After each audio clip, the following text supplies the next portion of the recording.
हम बात करेंगे सीटेट के प्रीवियस ईयर के पेपर के बारे में, जो 1 to 5 का है और आपके एग्जाम के लिए इम्पोर्टेंट है। ये 28 दिसंबर 2022 को हुआ था और इससे आपको अंदाज़ा मिलेगा कि अगस्त 2024 में किस तरह के क्वेश्चन पूछे जाएंगे। ठीक है, तो हमारा ये प्राइमरी लेवल का है जो सुबह 8 बजे होता है, और जो जूनियर लेवल का पेपर है वो रात के 8 बजे होता है, तो उसे भी देखा कीजिए। हमारा पहला क्वेश्चन कह रहा है कि बचपन से वयस्कता के परिवर्तन काल का समय कौन सा है। Which period marks the transition from the childhood to adulthood. Option A है प्रारंभिक बाल्यावस्था, अर्ली चाइल्डहुड। ऑप्शन बी है माध्यमिक बाल्यावस्था, मिडल चाइल्डहुड। ऑप्शन सी है पूर्व संक्रियात्मक अवस्था, pre operational period. Option D है किशोरावस्था, अडोलसेंस। तो इसमें हमारा सही आंसर हो जाएगा ऑप्शन डी, किशोरावस्था यानी कि अडोलसेंस। बचपन से वयस्कता के परिवर्तन काल का समय किशोरावस्था यानी कि अडोलसेंस होता है। हमारी व्याख्या कह रही है कि किशोरावस्था बाल अवस्था से वयस्कता तक एक जैव सामाजिक संक्रमण है जो 11 से 18 वर्ष की आयु के बीच में होता है। कब होता है? 11 से 18 वर्ष की आयु के बीच में। यह शारीरिक, संज्ञानात्मक, सामाजिक और संवेगात्मक परिवर्तनों के समूह की एक विशेषता होती है। किसके? शारीरिक, संज्ञानात्मक, सामाजिक और संवेगात्मक परिवर्तनों की। यह बाल्यावस्था के अनुभवों और उपलब्धियों पर आधारित होती है। किस पर होती है? जो बाल्यावस्था के अनुभव और उपलब्धि होती हैं उन पर आधारित है। इस अवस्था में व्यक्ति को व्यावसायिक समायोजन की समस्या का सामना करना पड़ता है, जिससे उसे अपने करियर चुनने की आवश्यकता होती है। अतः बचपन से वयस्क अवस्था के परिवर्तन का समय किशोरावस्था होता है। इस पर स्टैनले हॉल के अनुसार किशोरावस्था तनाव, दबाव, विरोध, संघर्ष और तूफान की अवस्था है। तो आपसे पूछ लेगा कि एग्जाम में कि किसके अनुसार किशोरावस्था तनाव, दबाव, विरोध, संघर्ष तथा तूफान की अवस्था है, तो स्टैनले हॉल के अनुसार। ठीक है, आगे बढ़ते हैं। अगला क्वेश्चन कह रहा है कि which of the following would require use of gross motor skills, यानी कि निम्न में से किसके लिए स्थूल गामक कौशल के उपयोग की आवश्यकता होगी। ऑप्शन ए है ब्रश से पेपर पर पेंटिंग करना, painting on a paper using brush. Option B है पेपर के टुकड़े काटना और चिपकाना, cutting and pasting bits of paper. Option C था कि सुई में धागा डालना, थ्रेडिंग द नीडल।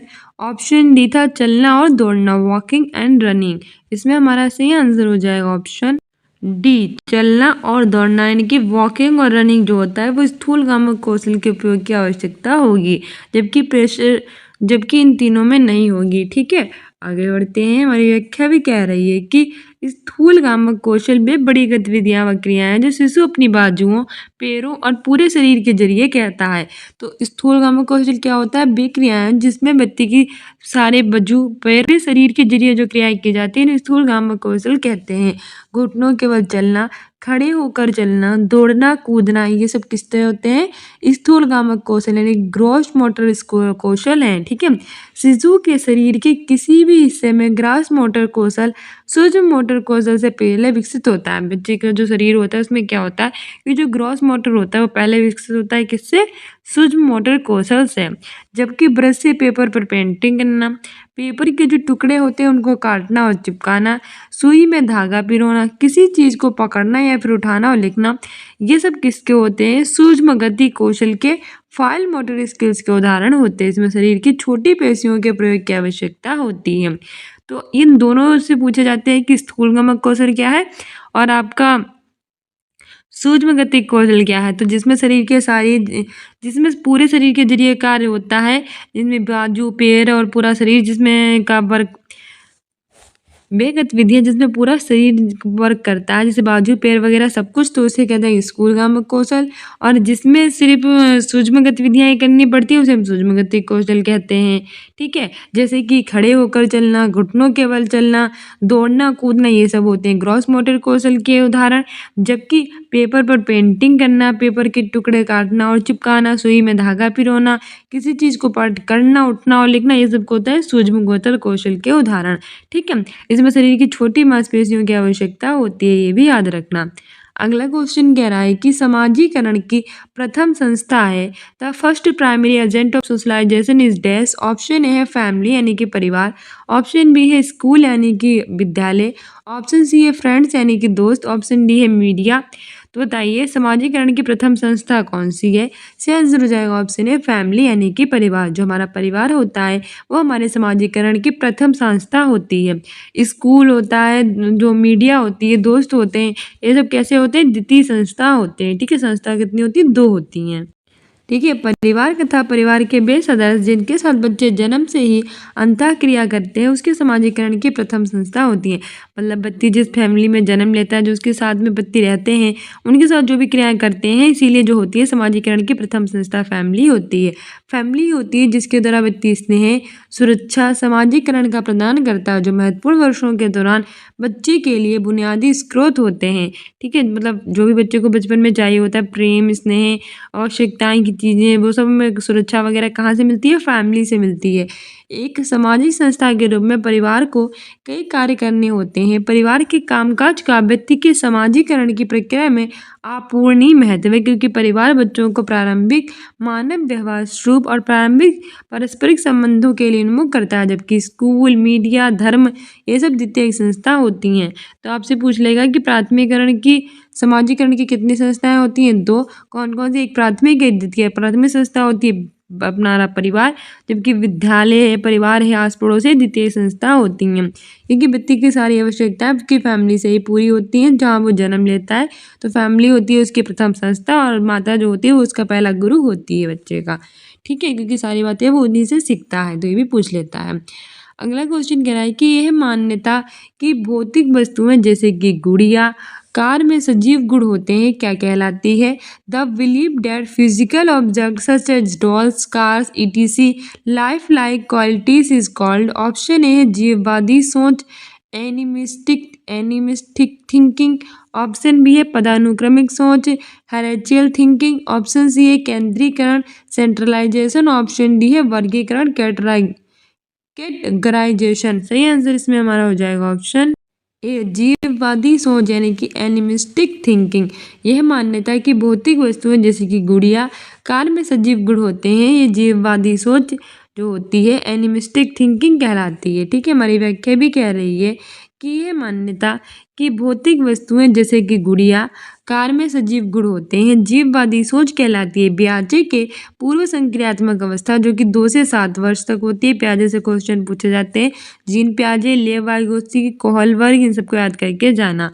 प्याजे के पूर्व संक्रियात्मक अवस्था 2 से 7 वर्ष में बच्चा जीववादी दृष्टिकोण प्रदर्शित करता है, जो इस विश्वास को दर्शाते हैं कि निर्जीव वस्तुएं जीवित प्राणी है। उदाहरण के लिए जब बच्चे दौड़ते समय जमीन पर गिरकर रोने लगते हैं तो जमीन को डंडे से मारने और डांटने पर बच्चे शांत हो जाते हैं। तो जो होते हैं जिन्होंने जिन प्याजे ने कितनी अवस्थाएं दी थी? 4 दी थी। कौन कौन सी? नामक अवस्था, पूर्व संक्रियात्मक अवस्था, मूरत संक्रियात्मक अवस्था और आमूरत संक्रियात्मक अवस्था। जिसमें जो 2 से 7 वर्ष की अवस्था थी वो कौन सी थी? पूर्व संक्रियात्मक अवस्था। पहली अवस्था थी संवेदीगामक अवस्था जो 0 से 2 वर्ष तक थी। काफ़ी एग्जाम में पूछ लेता है कि जीन प्याजे की कितनी अवस्थाएं थी? 4 थी। कौन कौन सी थी? संवेदीगामक, पूर्व संक्रियात्मक अवस्था, मूरत संक्रियात्मक अवस्था और आमूरत संक्रियात्मक अवस्था। उनकी पहली अवस्था का क्या नाम था? संवेदीगामक अवस्था था। कब से कब तक थी? 0 से 2 वर्ष तक थी। दूसरी अवस्था का क्या नाम था? पूर्व संक्रियात्मक अवस्था था। कब से कब तक थी? 2 से 7 वर्ष तक थी। तीसरी अवस्था का क्या नाम था? मूरत संक्रियात्मक अवस्था। कब से कब तक थी? 7 से 11 वर्ष तक। चौथी अवस्था का क्या नाम था? आमूरत संक्रियात्मक अवस्था। कब से कब तक थी? 11 से किशोरावस्था तक। तो उनकी जो दूसरी अवस्था थी उसे पूर्व संक्रियात्मक अवस्था कहते हैं, 2 से 7 वर्ष तक थी। इसमें जो बच्चा होता है वो जीववादी दृष्टिकोण है इसको प्रदर्शित करता है। ठीक है, ये इस विश्वास को दर्शाते हैं कि जो निर्जीव वस्तुएं हैं जीवित प्राणी। उदाहरण के लिए जब बच्चे दौड़ते समय जमीन पर गिर जाएं और आप डंडा लेकर जमीन को मारने लगे कि तुमने मेरे बच्चे को कैसे गिरा दिया, तुमने मेरे बच्चे को कैसे गिरा दिया, तो बच्चे हंसने लगते हैं कि वाओ इसकी तो मार पड़ गया। फिर कहीं और चोट लग जाती है, धरती कहीं दीवार से टकरा जाते हैं, कहीं उनको कुछ लग जाता है तो हम लोग अगर उसे मार देते हैं कि तुमने मेरे बच्चे को कैसे छुआ, तो बच्चे खुश हो जाते हैं कि वाह इसके भी मार पड़ गई। उन्हें लगता है कि ये सब जीवित है। ठीक है, अगला हमारा असर्शन और रीजन वाला है। तुम्हारा कारण कह रहा है, विकथन कह रहा है कि 4 year old Riya can not take into consideration the high breath of the two breakers at the same time while pouring the same amount of water into tall and side breakers। यानी कि 4 वर्षीय जो रिया लंबे और चौड़े दो बर्तनों में एक ही समय में समान मात्रा में पानी डालते समय बर्तनों की ऊंचाई और चौड़ाई को एक ही समय में ध्यान में नहीं रख पाती है। कारण है कि Riya is definitely stage of cognitive development as per Jean पियाजे। यानी जीन पियाजे के अनुसार रिया संज्ञानात्मक विकास के पूर्व संक्रियात्मक चरण में है। तो हमें सही विकल्प चुनना है। ऑप्शन कह रहा है कि और दोनों सही है और सही व्याख्या करता है। दूसरा कह रहा है कि और दोनों सही है लेकिन व्याख्या सही नहीं है। तीसरा है कि ये सही है लेकिन आर गलत है। चौथा कह रहा है कि दोनों गलत हैं। सी आंसर इसमें हमारा हो जाएगा ऑप्शन सी आंसर हो जाएगा ऑप्शन ए। यानी कि both A and R true and R is the correct explanation of A. यानी कि और दोनों सही हैं और आर जो है वो एक ही सही व्याख्या है। हमारी व्याख्या भी कह रही है कि जो 4 वर्षीय रिया है वो लंबे और चौड़े दो बर्तनों में एक ही समय में समान मात्रा में पानी डालते समय बर्तनों की ऊंचाई और चौड़ाई को एक ही समय में ध्यान में नहीं रख पाती। यानी जो रिया है वो क्या करती है, जो लंबा और चौड़ा बर्तन है उसको एक ही समय पानी डालती है लेकिन उसकी ऊंचाई और चौड़ाई को ध्यान में वो नहीं रखती है। जीन पियाजे के अनुसार रिया संज्ञानात्मक विकास के पूर्व संक्रियात्मक चरण में है। दोनों सही है। व्याख्या भी सही कह रहा है। पूर्व संक्रियात्मक चरण यानी कि दूसरा चरण कब से कब तक, 2 से 7 वर्ष तक है। याद रखना चारों चरण एग्जाम्स के लिए इम्पोर्टेंट है क्योंकि पूर्व संक्रियात्मक चरण में जो जीन पियाजे के द्वारा प्रस्तुत संस्करण के प्रत्यय में बच्चे ये समझ लेता है कि कुछ भौतिक गुणधर्म वही रहते हैं जहां बाहर की आकृतियां उन्हें बदल जाएं, विकसित नहीं हो पाते। ठीक है। पूर्व संक्रियात्मक अवस्था की मुख्य विशेषताएं प्रतीकात्मक विचार केंद्रीकरण, केंद्रीय विचार तथा जीववाद है। तो आपसे पूछ लेगा कि दूसरी अवस्था कौन सी है, पूर्व संक्रियात्मक कब से कब तक, 2 से 7 वर्ष तक। इसमें क्या होता है, इसमें जो होती है वो प्रतीकात्मक विचार केंद्रीकरण, केंद्रीय विचार और जीववाद होता है। अगला क्वेश्चन कह रहा है कि संकेतों व अन्य तरीकों द्वारा बच्चों को जरूरत पड़ने पर मदद करना किसका उदाहरण है। Giving cues and offering supports to children as and when required is an example of। Option है स्कैफोल्डिंग पार, ऑप्शन बी है रेनफोर्समेंट पुनर्वलन, ऑप्शन सी है कंडीशनिंग अनुबंधन, ऑप्शन डी है कॉग्निटिव कॉन्फ्लिक्ट यानी कि संज्ञानात्मक दृढ़। सही आंसर इसमें हमारा हो जाएगा ऑप्शन ए यानी कि स्कैफोल्डिंग यानी कि पार। संकेत और जो अन्य तरीके होते हैं उनके द्वारा बच्चों को जरूरत पड़ने पर जब हम मदद करते हैं तो वो स्कैफोल्डिंग कहलाता है। और ये किसने दिया था, ये वाइगोत्स्की ने दिया था।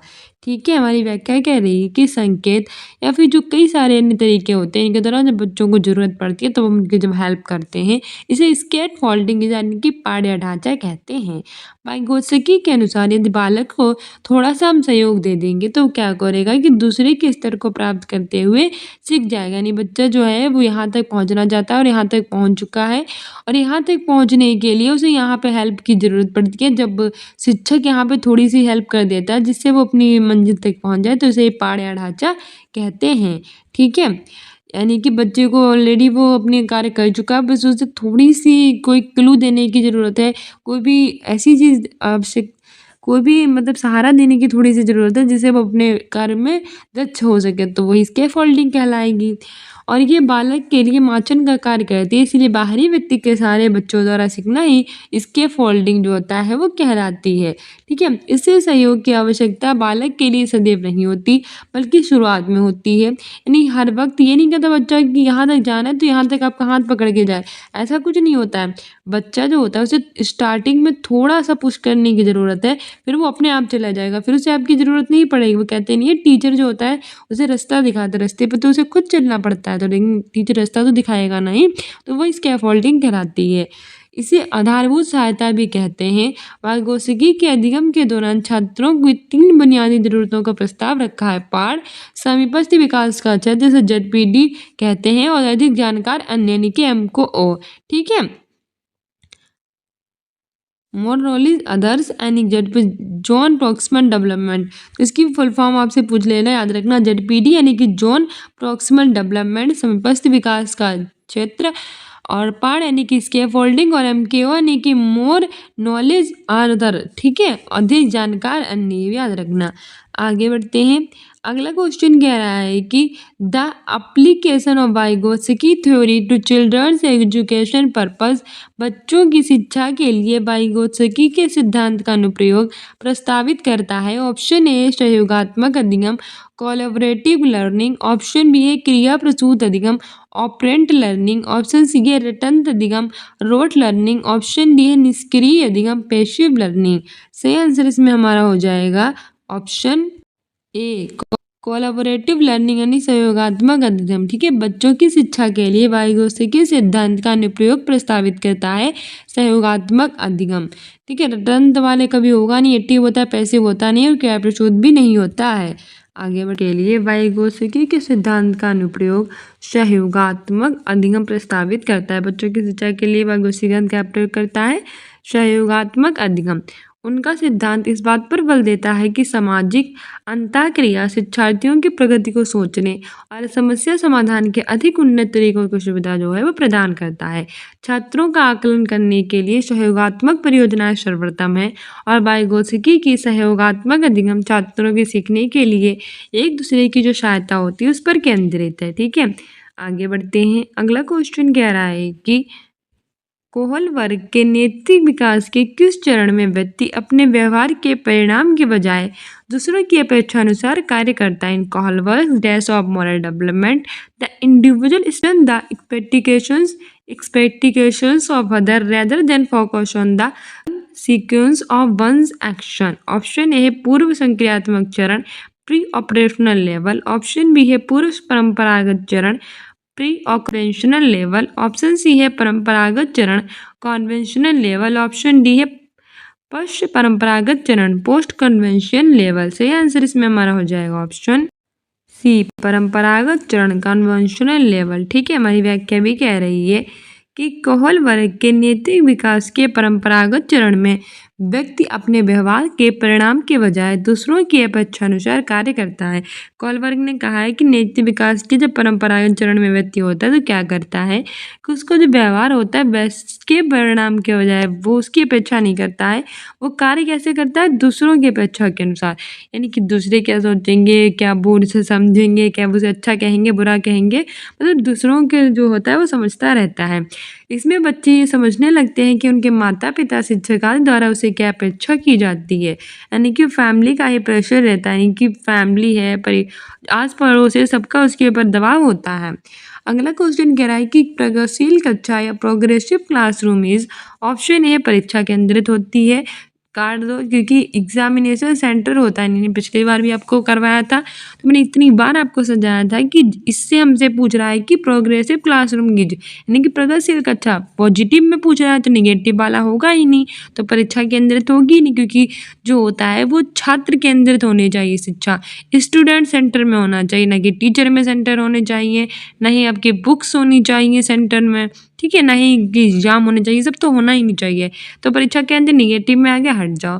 दूसरा होता है पाठ्य पुस्तक केंद्रित होती है, टेक्स्ट बुक सेंटर के भी हटाओ, कोई भी टेक्स्ट बुक वगैरह सेंटर में नहीं होती है। ठीक है, तीसरा है शिक्षक केंद्रित होकर टीचर सेंटर के भी हटा दो, ना तो टीचर केंद्र में होगा, ना ही आपके परीक्षा केंद्र में होगी, ना ही पाठ्य पुस्तक केंद्र में कौन होगा, बच्चा होगा, स्टूडेंट होगा, विद्यार्थी होगा, लर्नर होगा। ठीक है, जो सीखने वाला होगा वो ही केंद्र में होगा। तो एक प्रगतिशील कक्षा वे कक्षा होती है जिसमें जो विद्यार्थी होते हैं वो केंद्र में होते हैं। ठीक है, कौन सी होती है, लर्नर सेंट्रिक, विद्यार्थी छात्र स्टूडेंट सेंट्रिक होती है। ठीक है, हमारी व्याख्या कह रही है कि विद्यार्थी केंद्रित कक्षा में विद्यार्थियों की क्षमताओं योग्यताओं और सीखने की शैलियों को ध्यान में रखा जाता है। जो शिक्षार्थी केंद्रित कक्षा होती है उसमें क्या जाता है, जो शिक्षार्थियों की क्षमताएं होती हैं, योग्यताएं होती हैं और सीखने की शैलियाँ होती हैं उनको ध्यान में हम क्या करते हैं, रखते हैं।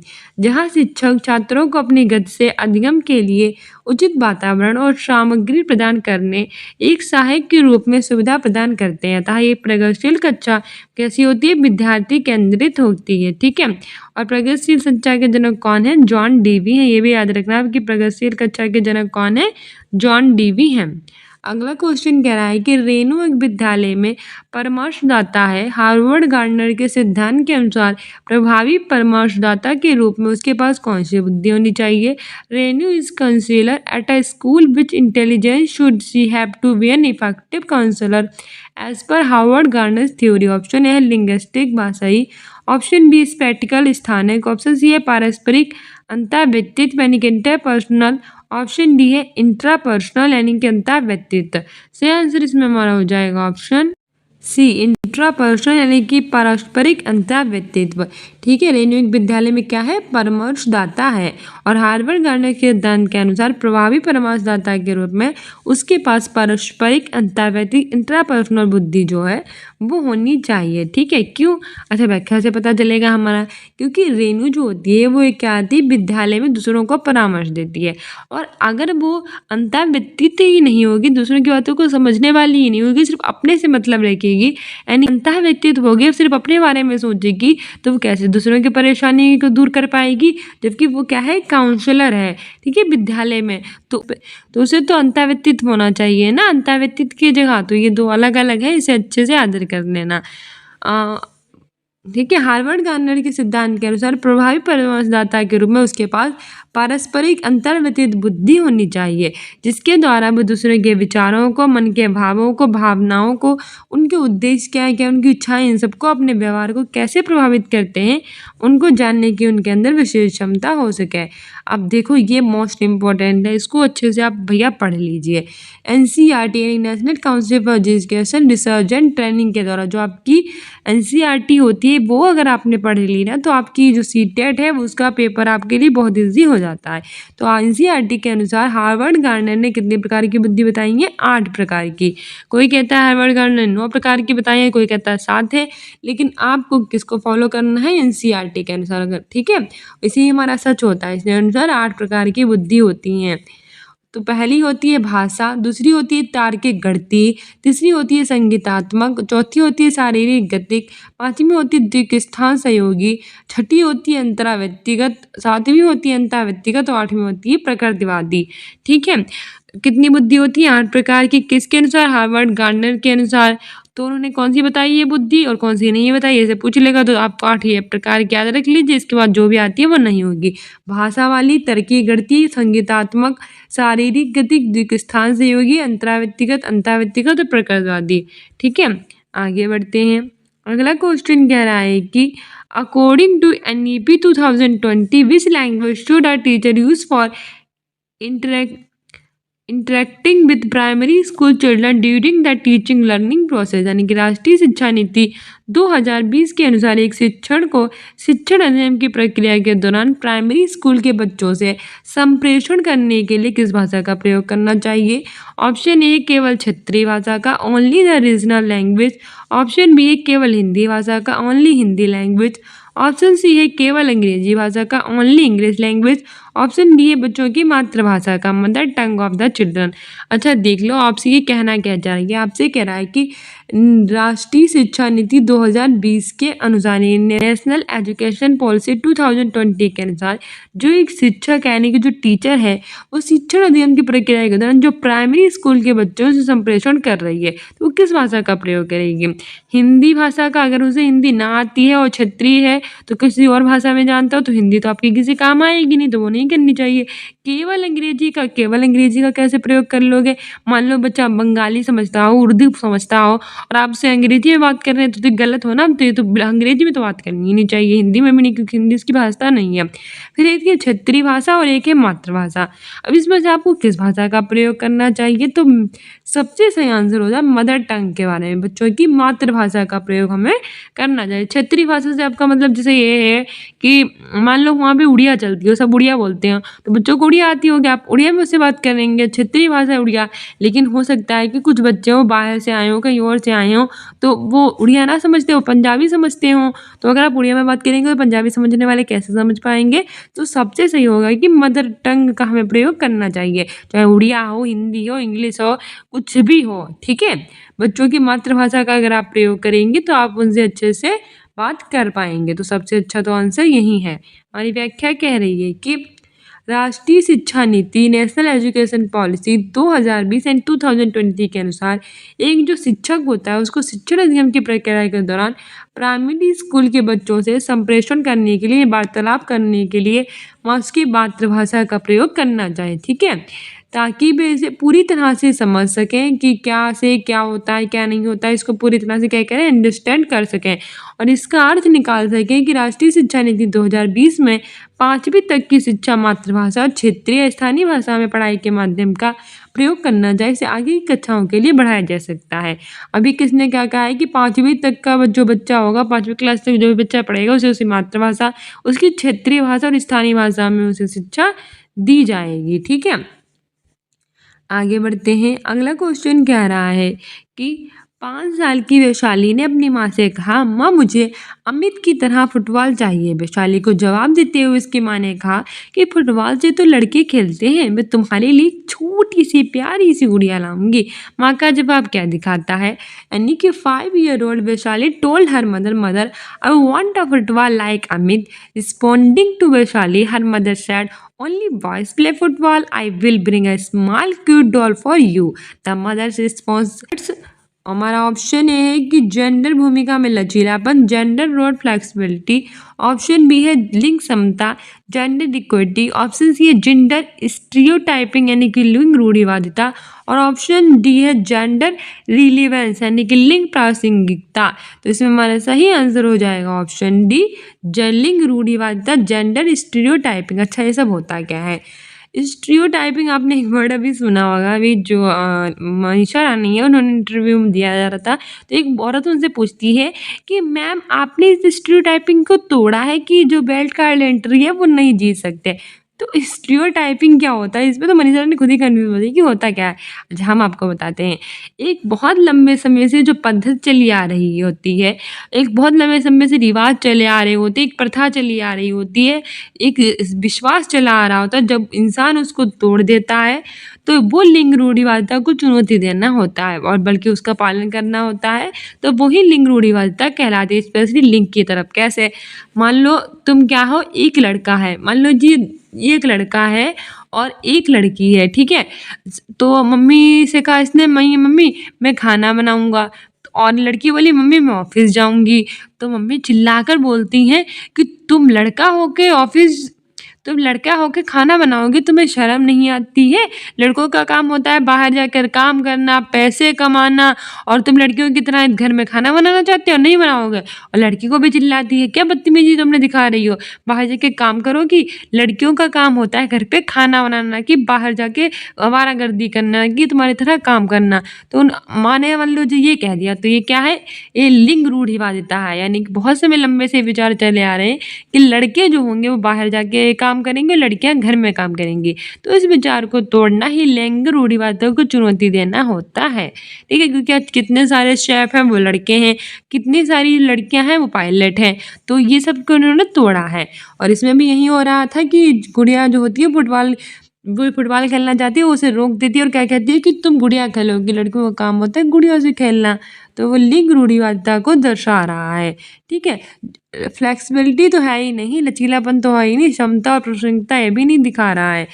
हमारी व्याख्या कह रही है कि 5 साल की वैशाली अपनी माँ से जब कहती है कि मुझे फुटबॉल खेलना है, तो उसकी माँ कहती है कि तुम लड़की हो और तुम्हें फुटबॉल नहीं खेलनी चाहिए, क्योंकि फुटबॉल लड़कों का खेल होता है ना कि लड़कियों का। तुम गुड़िया खेलो क्योंकि तुम लड़की हो, लड़कियां गुड़िया खेलती हैं, लड़के होते हैं फुटबॉल खेलते हैं। तो वो लिंग रूढ़िवादिता होती है, ठीक है। आगे बढ़ते हैं, ठीक है। क्योंकि लिंग के आधार पर बनाई गई जो पूर्व धारणाएं होती हैं वही लिंग रूढ़िवादिता कहलाती हैं। अच्छा, जो समाज में उनकी विशेषताओं, व्यवहारों और जिम्मेदारियों के लिंग के अनुसार उन्हें परिभाषित करता है। पुरुष को घर का कर्ता रहता मानते हैं, इसलिए उनकी शिक्षा को महत्व भी देते हैं। एक समय आता है जब लड़कियों की शिक्षा को बंद कर दिया जाता है, लड़कों की शिक्षा को कंटिन्यू रखा जाता है। ज़्यादा हम ये नहीं कहेंगे बहुत अधिक अब होता है, बहुत अधिक अब नहीं होता है, गाँव में भी ज़्यादा होता है, लेकिन वैसे शहरों में एक बहुत ही कम हो गया। अब तो ज़्यादातर लोग 2 ही बच्चे करते हैं, कभी कभी तो एक ही करते हैं, और चाहते हैं कि हमारे बच्चे अच्छे से पढ़ लिख जाए, कोई फ़र्क नहीं पड़ता है कि लड़का हो लड़की हो। पर गाँव में अभी भी भी ये देखा गया है कि लड़की होती है और लड़का होता है और दोनों की शिक्षा में से हमें किसी एक की शिक्षा को चुनना होता है तो हम लड़कों की शिक्षा को चुनते हैं, लड़कियों को घर पे बैठा देते हैं। क्योंकि हम लोग ये सोचते हैं कि लड़के उनका काम ही यही है कि बाहर जाके कमाएँ-धमाएँ और लड़कियाँ घर में चूल्हा-चौका करें, तो उनकी शिक्षा को इतना महत्व देना ज़रूरी नहीं है, जो कि बिल्कुल गलत है, ठीक है? तो महिलाओं को परिवार और परिवार के सदस्यों की सेहत, खान-पान के संरक्षक के तौर पर मानते हैं। जेंडर के आधार पर लड़कियों और लड़कियों के प्रति जो होता है, भेदभाव करना ही लिंग रूढ़िवादिता को दर्शाता है। अगला क्वेश्चन कह रहा है कि बच्चों का नामीकरण व उन्हें घर वर्गों में बाँटना यानी कि levelling of children and placing them in categories. Option A अर्थपूर्ण सीखने को बढ़ावा देगा व सुशोभित करेगा, enhance and facilities meaningful learning. Option B है बच्चों के समूह में हीनता और सीखने की लाचारी को जन्म देगा, creates a sense of helplessness and inferiority amongst a group of children. Option C कह रहा है कि सभी बच्चों के अधिगम की जरूरतों को पूरा करने सभी बच्चों के अधिगम की गति को पूरा करने के लिए सकारात्मक रणनीति है, is a positive strategy to manage the learning needs of all children. Option D है बच्चों के आत्मसम्मान और प्रदर्शन पर कोई प्रभाव नहीं डालेगा, does not have any impact of the self esteem and performance of children.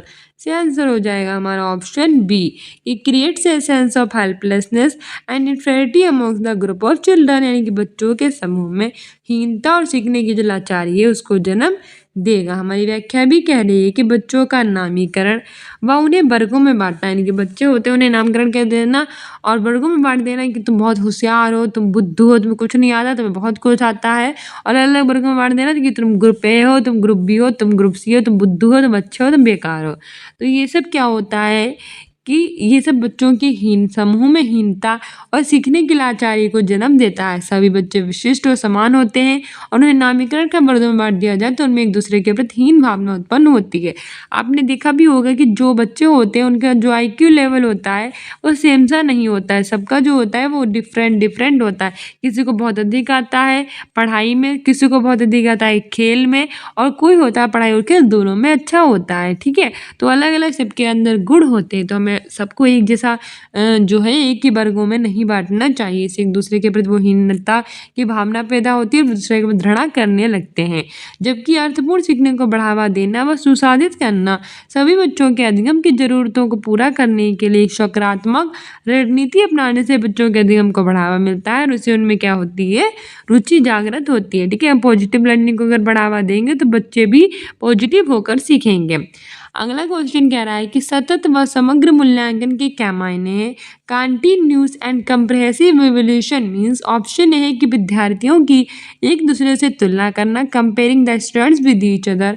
Option B है कि बच्चों के वयस्क विकास को से जुड़ी सभी स्कूली गतिविधियों के आकलन के सभी पहलुओं को शामिल करना, assessment convey all aspects of school activities related to child's overall development. Option C है कि केवल शैक्षिक गतिविधियों के आधार पर बच्चों के प्रदर्शन का मूल्यांकन करना, evaluation of child performance on the basis of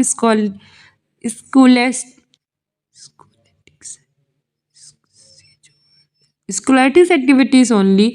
option D है कि साल के अंत में बच्चों का मूल्यांकन करना, उनकी अगली कक्षा में पदोन्नति का निर्माण लेने के लिए मूल्यांकन, evaluation of the children at the end of the year to determine promotion to the next class. सही आंसर हो जाएगा ऑप्शन बी, ठीक है। बच्चों के व्यापक विकास से जुड़ी सभी स्कूल की गतिविधियों के आकलन के सभी पहलुओं को शामिल करना। हमारी व्याख्या भी कह रही है कि सतत व समग्र मूल्यांकन यानी कि कंटिन्यूअस एंड कंप्रेहेंसिव जो इवैल्यूएशन होता है उससे बच्चों के व्यापक विकास से जुड़ी जितनी भी स्कूल की गतिविधियां होती हैं उनके आकलन के जितने भी पहलू होते हैं उनको क्या किया जाता है, शामिल। सतत का शाब्दिक अर्थ होता है लगातार, यानी कंटिन्यूअस, और समग्र मतलब होता है फैला हुआ यानी कि comprehensive. Continuous and comprehensive evaluation इसे कहते हैं। इससे बच्चों का क्या होता है, इस पूरी तरह की सभी गतिविधियों का जो होता है वो सभी उसमें शामिल की जाती हैं। इस प्रकार सतत मूल्यांकन लगातार होता है और निरंतर होता है। लगातार मतलब लगातार कंटिन्यूस होता है, लगातार चलने वाला होता है, एकदम से होता ही रहता है, रुकता नहीं है। इससे बच्चों का आकलन सतत नियमित रूप से किया जाता है और छात्र के विकास के जितने भी पक्ष होते हैं वो शामिल होते हैं। एक कक्षा का एक ऐसा विकास होता है, चहुमुखी विकास होता है। ठीक है, अगला क्वेश्चन कह रहा है कि प्रभावी शिक्षक कक्षा में शिक्षण नियम की प्रक्रिया में अक्सर जांच करने वाले प्रश्नों का उपयोग करते हैं। इससे शिक्षक को किस प्रकार का मूल्यांकन करने में मदद मिलेगी? Effective teachers often use problem questions during the course of teaching learning process in the classroom. This would enable the teacher to undertake. Option A summative assessment, योगात्मक मूल्यांकन। ऑप्शन बी है फॉर्मेटिव असेसमेंट, रचनात्मक मूल्यांकन। Option C है standardised assessment, मानकीकृत मूल्यांकन। Option D है norm referenced assessment, मानक संदर्भित मूल्यांकन। सही आंसर हो जाएगा ऑप्शन बी फॉर्मेटिव असेसमेंट यानी कि रचनात्मक मूल्यांकन। ठीक है, हमारी व्याख्या भी कह रही है कि प्रभावी शिक्षक कक्षा में शिक्षण नियम की प्रक्रिया में अक्सर जांच करने वाले प्रश्नों का क्या करते हैं, प्रयोग करते हैं। इससे शिक्षक को रचनात्मक मूल्यांकन करने में मदद यानी कि हेल्प मिलेगी।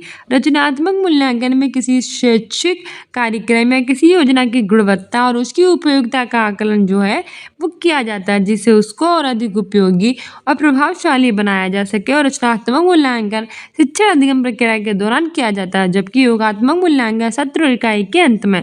आपसे पूछेगा कि रचनात्मक मूल्यांकन, आपसे पूछेगा मूल्यांकन कितने प्रकार का होता है? दो, एक होता है रचनात्मक मूल्यांकन, एक होता है योगात्मक मूल्यांकन। रचनात्मक मूल्यांकन कक्षा के दौरान करते हैं, योगात्मक मूल्यांकन कक्षा के अंत के बाद करते हैं। ठीक है, इसमें बच्चों का अच्छे से विकास होता है।